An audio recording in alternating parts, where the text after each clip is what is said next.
Yeah, I'll tell you the first thing. It's not that you react. We all react. The question is, how long are you going to react? That's the question. So we found out that when people react emotionally with anger, with antagonism, there's an arousal that takes place because you're turning on the sympathetic nervous system, and the sympathetic nervous system is a primitive system saying, Alex, whatever that is a threat to you. And if there's a threat, a good way to deal with a threat is to get aggressive. That's primitive, it's animal, it's very animal. Some people will say, oh my God, there's my ex, and instead of getting angry, they run. They flee. They're in fear. They're like, the fear is, I'm better just getting away. So the fear causes them to run.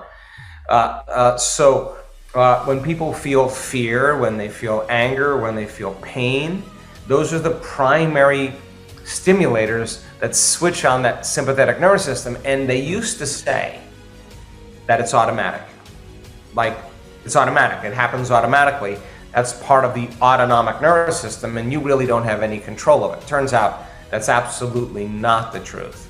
So first thing is learning how to shorten your response to the emotional reaction. So if you have an event that happens to your life, in your life, and I say, Alex, why are you so mad today? And you say, oh, it's because of this situation and this person, and this happened this way. And I would say, oh my gosh, do you mean that that person or that circumstance is controlling the way you feel and the way you think? Now, anything that's controlling the way we feel and the way we think makes us victims, whatever that is. Now, that's okay, but if you keep that emotional reaction going on for hours or days, and I say to you, Alex, it's 5 days, what's up? And you say to me, I'm upset from something that happened to me 5 days ago, I'd say you have a mood. You're in a mood. Now, some people keep that same emotional reaction going on for weeks or months. And then I would say, well, Alex has a angry temperament. It becomes a temperament. If we keep it going for, now this is true, people keep this going for years on end. If it goes on for years, now it's a personality trait. So here's the weird part about it. You ask that person who's been angry for years why they're angry. And they'll recall an event from 10 years ago, or a series of events from 10 years ago. Yeah, and the childhood. And the research on the memory says that 50% of that story isn't even the truth. They can't even remember the truth. They embellish the story and make it sound worse than it really was to excuse themselves from changing. Now, what we tell people is forget the event. Doesn't matter. The details of the event doesn't. What matters is learning how to overcome the emotion. So when you're sitting in a meditation and all of a sudden out of nowhere your body starts getting aroused and it starts getting frustrated and it starts getting angry and people say, I'm doing my meditation wrong. You know what I say to them? No, no, no, no. You're doing it right, because that has to come up. So when the anger and the frustration comes up and a person's in a meditation, they have one of two choices: to quit, which is what they've always done. But if you're sitting with 1,500 people and no one else is quitting, you're not going to quit.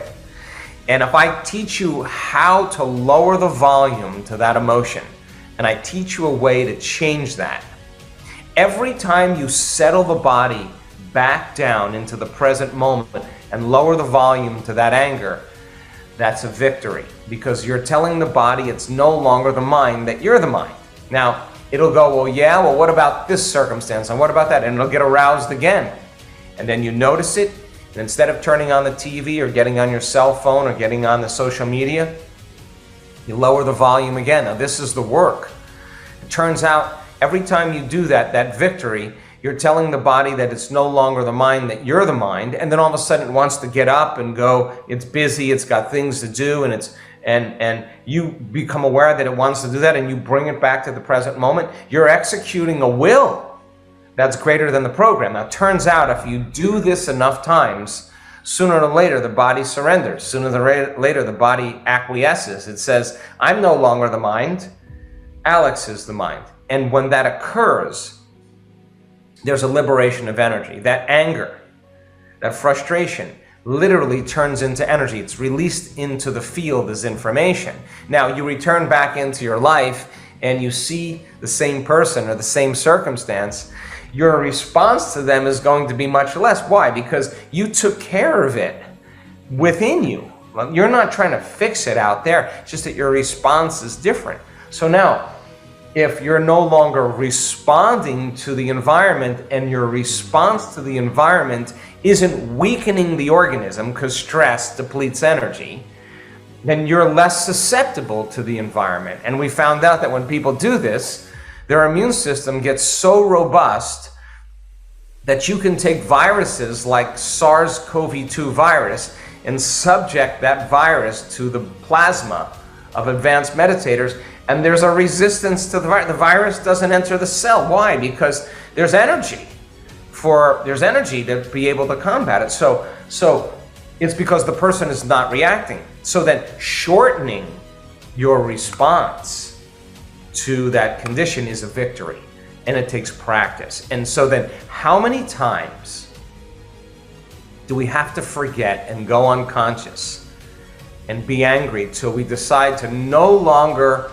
forget and keep remembering and stay conscious? That's change right there. So we use meditation as a model to remind ourselves who we're going to be when we open our eyes, and to remind ourselves who we're no longer going to be when we open our eyes, and stay so conscious of it that we don't go unconscious in our waking day. And if we do it properly, then there's feedback in our life that shows us that you've changed. And remember, nothing changes in your life until you change. And when you change your energy, you change your life. That's the way it is. So teaching people how to change their energy every day, and then be a scientist like, okay, I changed my energy. Now, I'm not talking about parking spaces appearing.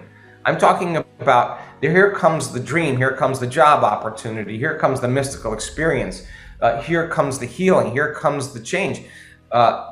Nobody is so special to be excluded from this process. I've seen all skin colors, all races, all cultures, all ages.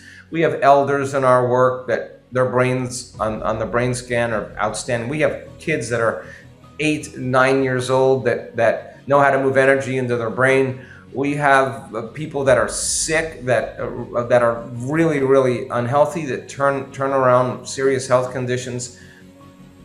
You could be in shape, out of shape. You could eat gluten, not eat gluten. You could eat meat, not eat meat. It doesn't matter. You could be anybody you want to be. Just learn the formula, and then practice it so that you see the outcomes in your life. That's when it gets exciting.